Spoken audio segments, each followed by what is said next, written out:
5-7 point हमें पता है जिससे चुनाव में धांधली और गड़बड़ी होती है। इलेक्शन कमीशन कोई जवाब नहीं दे पा रही, पूरी क्रिमिनल मीडिया मिलकर कोई जवाब नहीं दे पा रही कि चुनाव इलेक्शन कमीशन द्वारा निर्धारित कानून के हिसाब से ही नहीं हो रहा। जो ये मशीनों के कानून है उसके हिसाब से ही चुनाव नहीं हो रहा, और वो चोरी इलेक्शन में होती है, हर इलेक्शन में होती है। चोरी पकड़ने के लिए वीडियोग्राफी उसका सबसे बड़ा सबूत है। सबूत ना देने के लिए, वीडियो ना देने के लिए सरकार के पास, आरएसएस के पास, इलेक्शन कमीशन के पास कोई जवाब नहीं है। वो कहते हैं हम रंगे हाथ तो पकड़े गए, हम कानून ही चेंज कर देंगे। तो मुझे गर्व है कि मिशन सेव कॉन्स्टिट्यूशन बता रहा है। इसको रोकना कैसे है? रोकना है मत पत्र द्वारा चुनाव करा के रोकेगा। चुनाव अगर पेपर बैलेट से होता है तभी निष्पक्ष हो सकता है, पारदर्शी हो सकता है, तभी सस्ता चुनाव हो सकता है, तभी टाइम पे चुनाव हो सकता है। उसके अलावा कोई तरीका नहीं है चुनाव निष्पक्ष, पारदर्शी और बराबरी से कराने का। कोई दूसरा तरीका दुनिया में नहीं है। हरियाणा हाईकोर्ट हो, दिल्ली हाईकोर्ट हो, उत्तर प्रदेश हाईकोर्ट हो, महाराष्ट्र हाईकोर्ट हो, कोई भी हाईकोर्ट हो देश का, सब जगह मिशन सेव कॉन्स्टिट्यूशन अपने मुकदमे जीत रहा है। यह खुशखबरी मैं आपको देने आया।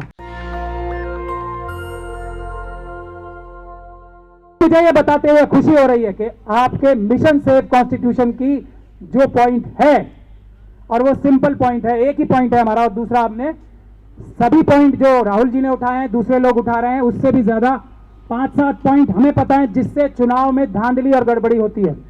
लेकिन एक मुद्दा ऐसा है जिस पे ना आरएसएस कुछ बोल पा रही है, कुछ जवाब नहीं है उनके पास, बचा ही नहीं कुछ। ना इलेक्शन कमीशन, यहां से 100 मीटर दूर है, अभी चाहे तो अभी जा सकते हैं हम वापस, जाएंगे नहीं आज, तो उसका यह मतलब नहीं है कि हम आगे भी नहीं जाएंगे। इलेक्शन कमीशन कोई जवाब नहीं दे पा रही, पूरी क्रिमिनल मीडिया मिलकर कोई जवाब नहीं दे पा रही। वो मुद्दा है कि चुनाव इलेक्शन कमीशन द्वारा निर्धारित डिक्लेयर्ड कानून के हिसाब से ही नहीं हो रहा। जो ये मशीनों के कानून है उसके हिसाब से ही चुनाव नहीं हो रहा, और वो चोरी इलेक्शन में होती है, हर इलेक्शन में होती है। वो चोरी पकड़ने के लिए वीडियोग्राफी उसका सबसे बड़ा सबूत है, और वो सबूत देने के लिए सरकार के पास, ना देने के लिए, सॉरी, सबूत ना देने के लिए, वीडियो ना देने के लिए सरकार के पास, आरएसएस के पास, इलेक्शन कमीशन के पास कोई जवाब नहीं है। वो कहते हैं हम रंगे हाथ तो पकड़े गए, हम कानून ही चेंज कर देंगे। तो अब इस मुद्दे से ध्यान भटकाने के लिए वोटर लिस्ट का मुद्दा आएगा। सबको पता है वोटर लिस्ट में धांधली हो रही है, सबको पता है बीजेपी आज से नहीं शुरू से बोगस पोलिंग कराती है, झूठे वोट डलवाती है। सबको पता है वोटर लिस्ट में वोट बाहर से लाके बढ़वाती है, और जो बीजेपी के खिलाफ जाने वाले अंबेडकरवादी लोग होते हैं उनके वोट कटवाती है। इसमें कौन सी रॉकेट साइंस है? सबको पता है। इसको रोकना कैसे है ये कोई नहीं बता रहा। वो मुझे गर्व है कि मिशन सेव कॉन्स्टिट्यूशन बता रहा है। इसको रोकना कैसे है? रोकना है मत पत्र द्वारा चुनाव करा के रोकेगा। तो प्रॉब्लम बताना एक बात, सोल्यूशन बताना दूसरी बात। सोल्यूशन मिशन सेव कॉन्स्टिट्यूशन इसलिए बता पा रहा है कि हम लोग ईमान वाले अंबेडकरवादी हैं। हम बाबा साहब की जो सपने थे उसको देख समझ रहे हैं, सीख रहे हैं और उस पर अमल करा रहे हैं। सिर्फ हमें मुद्दे बता के वोट इकट्ठे नहीं करने, वाहवाही नहीं लूटनी, तालियां नहीं बटोरनी, मीम्स नहीं बटोरने, सोशल मीडिया पे लाइक्स और व्यूज नहीं लेने। हमें समस्या का समाधान लेना है। तो बहुत सारे लोग जो ये कह रहे थे वीवीपैट ले लो, 100% पर्चियां हमारे हाथ में दे दो, आज मुझे गर्व है इस बात को कहने के लिए। मिशन सेव कॉन्स्टिट्यूशन के सभी कार्यकर्ताओं और सपोर्टर्स का मुबारकबाद देना चाहता हूं। आज सारे इंटेलेक्चुअल्स एक ही बात पे कायम हो गए हैं, और वो है चुनाव अगर पेपर बैलेट से होता है तभी निष्पक्ष हो सकता है, तभी पारदर्शी हो सकता है, तभी सस्ता चुनाव हो सकता है, तभी टाइम पे चुनाव हो सकता है। उसके अलावा कोई तरीका नहीं है चुनाव निष्पक्ष, पारदर्शी और बराबरी से कराने का। कोई दूसरा तरीका दुनिया में नहीं है। ये बात के लिए हमारे सारे वो इंटेलेक्चुअल जो ईवीएम को ठीक करने की बात कर रहे थे, इसमें कोई चेंज लाने की बात कर रहे थे, वो सब हमारे साथ आ गए। ये क्या कम बड़ी जीत है हमारी? अदालतों में 50 के करीब केस, हर प्रकार के लोग हारे हैं। सिर्फ मिशन सेव कॉन्स्टिट्यूशन एक ऐसा संगठन है जो सुप्रीम कोर्ट में बचा, और बाकी सारे हाई कोर्ट्स में, सुप्रीम कोर्ट ने हमारी पिटीशन डिसमिस तो की, लेकिन यह कह के कि इस बात के लिए आप दूसरी अदालतों में जाओ। हम आपको पूरी आजादी दे रहे हैं कि सुप्रीम कोर्ट में आखिर में आना, अभी आप निचली अदालतों में जाओ। यह जीत किसी और संगठन को प्राप्त नहीं हुई है अदालत के अंदर। उसके बाद हरियाणा हाईकोर्ट हो, दिल्ली हाईकोर्ट हो, उत्तर प्रदेश हाईकोर्ट हो, महाराष्ट्र हाईकोर्ट हो, कोई भी हाईकोर्ट हो देश का, सब जगह मिशन सेव कॉन्स्टिट्यूशन अपने मुकदमे जीत रहा है। यह खुशखबरी मैं आपको देने आया।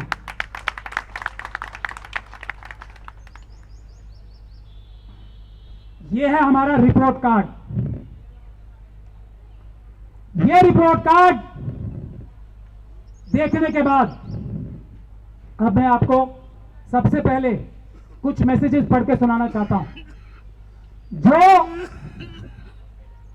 मैसेजेस हम लोगों की मेहनत देख के देश के सभी संगठनों ने जो फ्री एंड फेयर इलेक्शन चाहते हैं, हमारा समर्थन किया है और आप लोगों को एक तरीके से मुबारकबाद भी पेश की है। सबसे पहले वजाहत हबीबुल्ला साहब और एमजी देवासायम साहब जो कोऑर्डिनेटर हैं सिटीजन कमीशन ऑन इलेक्शंस, ये वो संगठन है जिसमें रिटायर्ड सुप्रीम कोर्ट के जजेस, इंटरनेशनल एक्सपर्ट्स, ये जो भारतीय सेना के, वायुसेना के, नेवी के रिटायर्ड हाईएस्ट ऑफिसर्स हैं, ब्यूरोक्रेट्स हैं, साइंटिस्ट्स हैं, लॉयर्स हैं, उन सब ने क्या मैसेज भेजा है आपके लिए, वो मैं पढ़ के आपको बताना चाहता हूं।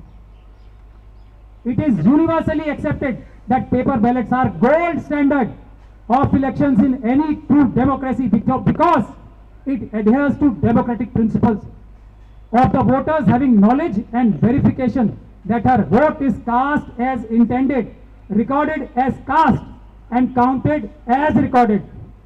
As ये गोल्ड स्टैंडर्ड है पेपर बैलेट से इलेक्शन कराना, इससे बेहतर कोई तरीका नहीं है, क्योंकि ये इस बात को सुनिश्चित करता है कि जो डेमोक्रेटिक लोकतांत्रिक जो मूल्य हैं वो वोटर को ये पता होना चाहिए और वेरिफिकेशन होनी चाहिए कि उसका वोट जो जिसको वो देना चाहता था उसको ही पड़ा या नहीं पड़ा, और उसके बाद वो रिकॉर्ड हुआ वैसे जैसे उसने दिया था और वो गिना भी गया जैसे कि रिकॉर्ड हुआ था। अब उसके बाद as per section 59 of representation of peoples act, ballot paper ballot is the legal method of elections in India and EVM is only a substitute. धारा 59 रिप्रेजेंटेशन ऑफ पीपल्स एक्ट ये कहती है कि चुनाव जो है मतपत्र से होना चाहिए, ये कानून है, और मशीनें जो हैं उसकी एक्सेप्शन है। ये मैसेज दिया है देवासायम साहब ने। Because of serious flaws in EVM it is imperative that India returns to paper ballot immediately to save democracy and constitution.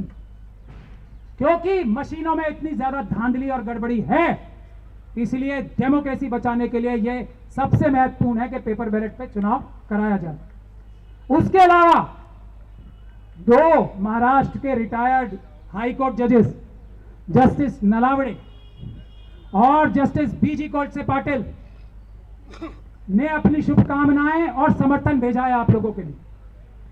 इसके बाद मैं डॉक्टर प्यारालाल गर्ग और doctor Kushal Singh general secretary केंद्रीय गुरु सिंह सभा का मैसेज आपको बताना चाहता हूं।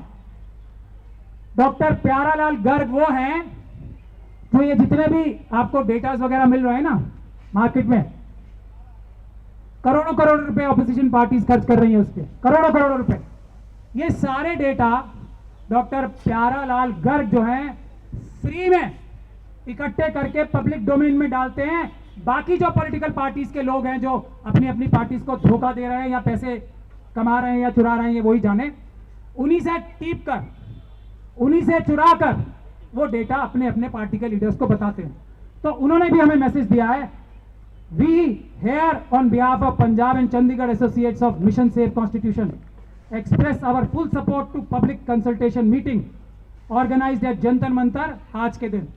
तो प्यारालाल गर्ग साहब बोल रहे हैं कि हम मिशन सेव कॉन्स्टिट्यूशन के जो एसोसिएट्स पंजाब और चंडीगढ़ में हैं वो अपना पूरा सपोर्ट आज की पब्लिक कंसल्टेटिव जो हमारी ये जन मंत्रणा की मीटिंग है उसमें अपना सपोर्ट भेज रहे हैं और ये कहते हैं वो, we are aware that malpractices in election arena can not be done away with till an impartial and fair EC is in position.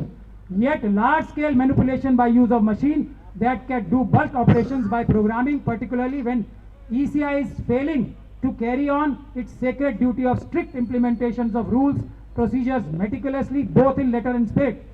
Right from preparation and publishing of electoral rolls, polling procedures, survey by electronic equipments like videography as prescribed and making all these data public.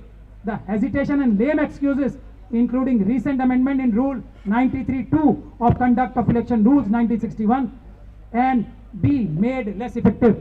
यानी कि उन्होंने सीधे तौर पे ये बोला है कि चुनाव आयोग बेईमान है क्योंकि वो अपने ही बनाए हुए कानूनों का पालन नहीं कर रहा, इसलिए चुनाव आयोग के अधिकारी बेईमान ही हैं और ऐसे बेईमान व्यक्तियों पे, ऐसे संस्थाओं को हमें विश्वास नहीं करना। इसके बाद एक एडमिरल विष्णु भागवत हैं जो भारतीय नेवी के अध्यक्ष रहे, चीफ रहे नेवी के। थोड़ी देर में ये बाद में कर लीजिएगा, मेरी बात सुनिए, ये अभी हटा दो। एडमिरल विष्णु भागवत जो भारतीय नेवी के अध्यक्ष रहे। I subscribe to substance of article by M.G. Devasayam IAS and Shri Mahmood Pracha senior lawyer as published in Wire in dated March 15, 2024 that the use of paper ballot is gold standard for elections. तो उन्होंने भी ये बोला, navy chief ने ये बोला retired, कि मैंने और देवासायम साहब ने जो आर्टिकल लिखा था और उसमें हमने यही लिखी थी बातें कि चुनाव आयोग खुलेआम चोरी कर रहा है, पेपर बैलेट से चुनाव होंगे तभी निष्पक्ष होंगे। उसका समर्थन करने के लिए ये मैंने आपको कुछ सिर्फ मैसेजेस बताए हैं। पूरे देश से सीनियर लोगों ने ऐसे मैसेजेस भेजे हैं। तो अब हमारा अगला स्टेप क्या होगा?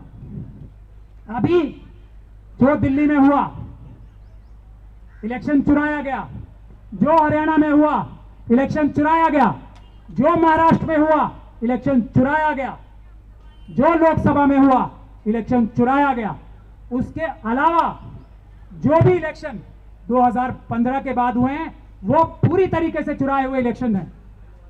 इसके बाद भी किस चीज का इंतजार हो रहा है? बिहार का भी इलेक्शन चुराए देने के लिए, ताकि आरएसएस और बीजेपी बिहार का भी इलेक्शन चुरा ले। तो मिशन सेव कॉन्स्टिट्यूशन ने यह डिसाइड किया है कि हम बिहार में इलेक्शन की चोरी ना हो सके, उसको रोकने के लिए हम बिहार में बड़ा आंदोलन ब्रिंग बैक बैलेट का शुरू करेंगे और इन मशीनों पे बैन लगाने का शुरू करेंगे। अब दो रास्ते हैं। अगर तो बिहार में आरएसएस और बीजेपी के सामने जो पार्टीज इलेक्शन लड़ रही हैं वो सच में दबाव होंगे उनके ऊपर, उन दबावों से ऊपर हटके चुनाव आराम से जीतना चाहती हैं। आराम से ही नहीं, मतलब एक तरीके से सुनामी आ जाएगी वोटों की और उनकी सीटों की। अगर ऐसा चाहती हैं तो वो हमारे साथ मिलके ये मतपत्र वापस लाने की लड़ाई में शामिल हो। अगर हम मतपत्र से चुनाव, और मेरे पास पूरा कानूनी तरीका है, अभी भी मतपत्र से चुनाव हो सकते हैं बिहार में, अभी भी पूरा कानूनी प्रोसीजर एसओपी मेरे पास है। लेकिन अगर पूरी ताकत से वो लोग नहीं भी शामिल हुए और उनके अंदर कुछ डर होंगे, कुछ शंकाएं होंगी, तो अगर हम आंदोलन शुरू करेंगे बिहार में बड़ा मजबूत, तो लोकसभा के चुनाव की तरह भारतीय जनता पार्टी और आरएसएस और उनकी समर्थित पार्टियों की मेजॉरिटी नहीं आएगी। तो अब देश की जनता को और खासतौर पे बिहार की जनता को ये तय करना है कि वो हमारे साथ आए। हमें कोई चुनाव नहीं लड़ रहे, हम चुनाव में लड़के हम एमएलए एमपी या मुख्यमंत्री मंत्री बनने की चेष्टा नहीं कर रहे। हम बाबा साहब के असली सिपाही हैं। हम ये चाहते हैं कि जो जनता चाहे वो सरकार बने, जो मशीनें चाहे वो सरकार ना बने। हमारा सिर्फ इतना लालच है, चुनाव आयोग हो। और ये बात बड़े दुखी मन से मैं कह रहा हूं, चाहे चुनाव आयोग हो, चाहे आरएसएस और बीजेपी हो, चाहे हमारे प्रधानमंत्री हो और मुख्यमंत्री हो, जो मेन स्टेक होल्डर हैं इलेक्शंस में, कौन है वो? आप और मैं, सिटीजन्स, वोटर्स। ना चुनाव आयोग कोई उनकी बात कर रहा है, ना ऑपोजिशन पार्टीज उनकी बात कर रही हैं। चुनाव आयोग बात कर रहा है, हमने ऑपोजिशन पार्टीज को यह बता दिया, वो बता दिया, उनकी चिट्ठी का जवाब दे दिया। पॉलिटिकल पार्टीज बोल रही है चुनाव आयोग हमारी बात नहीं सुन रहा। असली हम लोग, ना ऑपोजिशन पार्टीज हमारी बात कर रही है, ना चुनाव आयोग कर रहे हैं, ना मोदी जी कर रहे हैं, ना आरएसएस और बीजेपी कर रही है। और इसीलिए क्योंकि वोटर्स का पर्सपेक्टिव ही नहीं आ रहा है, इसीलिए इस समस्या का समाधान नहीं हो रहा। क्योंकि चुनाव आयोग को पता है अगर वोटर्स का जवाब देने लग गए तो वोटर्स तो ये नहीं कहेंगे ना, वोटर्स को ये वो नहीं कह सकते कि आपके पार्टी के कार्यकर्ता जो थे उस वक्त मौजूद नहीं थे, वोटर लिस्ट बनते टाइम मौजूद नहीं थे, आपके कार्यकर्ता बूथों पे नहीं बैठे थे, आपके कार्यकर्ता ने वोटर लिस्ट पहले से चेक क्यों नहीं की, आपने जो हमने लिस्ट जारी की थी वो क्यों नहीं चेक की, आपने अपने कार्यकर्ताओं से साइन क्यों नहीं कराए बूथों के अंदर, मशीनों के ऊपर। ये बात वो जनता से और वोटर से नहीं कह सकते, क्योंकि जनता ने उन्हें पैसे दिए, अपना पेट काट के, अपनी खून और पसीने की कमाई से पैसे दिए इलेक्शन कमीशन को, तनख्वाहें दी हैं, इतने बड़े बड़े भत्ते दिए, गाड़ी घोड़ा एसी बंगले सब दिए कि कोई भी कुछ करे, चुनाव निष्पक्ष तरीके से आपको कराना है, आपकी जवाबदेही हमारे पास है। बहानेबाजी पॉलिटिकल पार्टीज की कमजोरी की हमें नहीं चाहिए। आप सब इस्तीफे दे दो, हम चुनाव खुद करा लेंगे, जनता खुद करा लेगी चुनाव। आप नाकारा हो गए ना, आप बहाने लेते हो, पॉलिटिकल पार्टीज के पीछे छुपते हो। कोई अधिकार नहीं है पॉलिटिकल पार्टी की गलतियों के पीछे छुपने की चुनाव आयोग को। नौकर वो हमारे हैं, देश की जनता के हैं, जवाबदेही हमसे है। पॉलिटिकल पार्टीज जैसा आपके सामने नजर आ रहा है, कोई बड़े से बड़े नेता बिक जाते हैं, बड़े से बड़ा नेता पॉलिटिकल पार्टी अपनी चेंज कर लेता है रातों रात। एक दिन पहले आरएसएस को गाली और अगले दिन आरएसएस की तारीफ। किसी की कोई विश्वसनीयता नहीं है, जनता की विश्वसनीयता है। तो जनता को जवाब देना है, और जैसे ही चुनाव आयोग और जनता के बीच में संवाद होगा, फिर कोई चोरी नहीं हो सकेगी, फिर कोई बेईमानी नहीं हो सकेगी, कोई बहाना नहीं चलेगा। तो 27 तारीख को पटना में हम प्रेस कॉन्फ्रेंस करके बिहार इलेक्शन में मतपत्र वापस लाने का आंदोलन शुरू करेंगे। 27 जून पटना में प्रेस कॉन्फ्रेंस करके, और मैं बिहार के जनता से, हर एक डिस्ट्रिक्ट की जनता से यह गुजारिश करूंगा, इस आंदोलन को हर एक डिस्ट्रिक्ट में बिहार के आप शुरू कीजिए। बिहार इस देश का सबसे खुशहाल राज्य अपने आप हो जाएगा। बिहार में रहने वाले लोगों में इतनी क्षमता है, बिहार के जो नेचुरल रिसोर्सेज हैं, जो वहां की जो लोग जनता है, वो इस लायक है कि बिहार को सबसे ज्यादा खुशहाल देश बना सके। जरूरत इस बात की है कि जनता के द्वारा, जनता की मर्जी वाले चुने हुए एमपी और एमएलए, खासतौर पे एमएलए आ सके, और जनता की चुनी हुई सरकार आ सके, और उस सरकार में यह डर हो कि अगली बार कान पकड़ के हटा देंगे अगर बेईमानी की तो। 27 तारीख को बिहार के लोगों से मेरा आह्वान है, हम वहां जाके, उससे पहले 27 से पहले मैं चाहूंगा बिहार के हर एक डिस्ट्रिक्ट से लोग हमारे ऑफिस को कांटेक्ट करें, आंदोलन की तिथि तय करें, हम लोग आएंगे आंदोलन में समर्थन देने, आप लोगों का साथ देने। आखिरी बात, मुझे उम्मीद तो कम है, क्योंकि जब तक sleeper cells political parties, opposition की पॉलिटिकल पार्टीज के अंदर हैं, वो सब काम करने देंगे अपने लीडरशिप को, मशीनों के खिलाफ हम आंदोलन नहीं करने देंगे। लेकिन फिर भी मेरा फर्ज है देश की जनता की आवाज सभी ऑपोजिशन पॉलिटिकल पार्टीज, खास तौर पे बहन मायावती जी तक पहुंचाने की, राहुल गांधी जी तक पहुंचाने की, खड़गे जी तक पहुंचाने की, क्योंकि इन दोनों लोगों ने अभी भी पिछले हफ्ते जब हमने आज की मीटिंग का आह्वान किया था, मायावती जी ने बोला है पेपर बैलेट से चुनाव होगा तो बसपा के अच्छे दिन आएंगे। इसीलिए मैं आह्वान करता हूं मायावती जी से, आए बिहार में लीड करें, उत्तर प्रदेश में उनकी स्थिति, अच्छे दिन अपने आप आ जाएंगे, मतपत्र से चुनाव शुरू हो गए। लेकिन बिहार में आके मायावती जी आंदोलन लीड करें।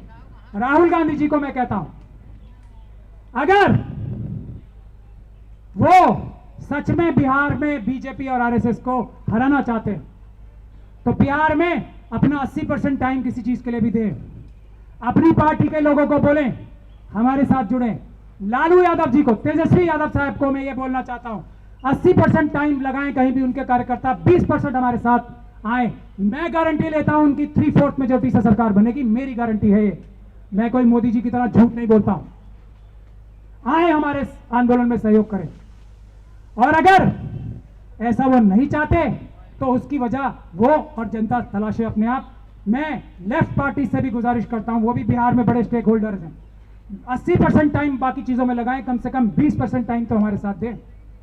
उसके अलावा मैं कल परसों महाराष्ट्र फिर जा रहा हूं। महाराष्ट्र का इलेक्शन हम अदालत के माध्यम से भी रद्द कराएंगे, 100 से ज्यादा पिटीशन डल चुकी है वहां से। हरियाणा का इलेक्शन हम अदालत के माध्यम से भी रद्द कराएंगे, 22 से ज्यादा पिटीशंस पड़ी हुई हैं वहां। लोकसभा में 90 से ज्यादा पिटीशंस पड़ी हुई हैं। लोकसभा में बीजेपी की कम से कम 50 से 60 सीटें कम होनी है, यह भी हम अदालत के द्वारा इंश्योर कराएंगे। लेकिन यह काम अगर बिजली की गति से करना है, जैसे बिजली की गति से मेरे पंजाब एंड हरियाणा हाईकोर्ट के ऑर्डर आने के बाद कानून बदला था मोदी सरकार ने, वैसी बिजली की गति से अगर हमें ये सब करना है, ये लड़ाई जीतनी है, तो बिहार में भारतीय जनता पार्टी और आरएसएस का इलेक्शन हारना जरूरी है। और वो हारने का सबसे अच्छा तरीका है मतपत्र से चुनाव कराना, हमारा ये आंदोलन ज्वाइन करना। तो बिहार की जनता से एक बार फिर आह्वान कर रहा हूं, हमारे आंदोलन में सहयोग करें, उनके अच्छे दिन अपने आप आ जाएंगे। जय भीम, जय भारत, जय संविधान। ईवीएम हटाओ, ईवीएम हटाओ, बैलेट पेपर वापस लाओ, बैलेट पेपर वापस लाओ। नेशनल दस्तक की आपसे गुजारिश है कि अगर इसको बचाना चाहते हैं तो नेशनल दस्तक को सब्सक्राइब करने के लिए रेड कलर के सब्सक्राइब बटन को दबाएं, फिर बेल आइकन की घंटी दबाएं। नेशनल दस्तक को बचाने के लिए बहुत जरूरी है कि हर खबर को शेयर करें, लाइक करें, कमेंट जरूर करें।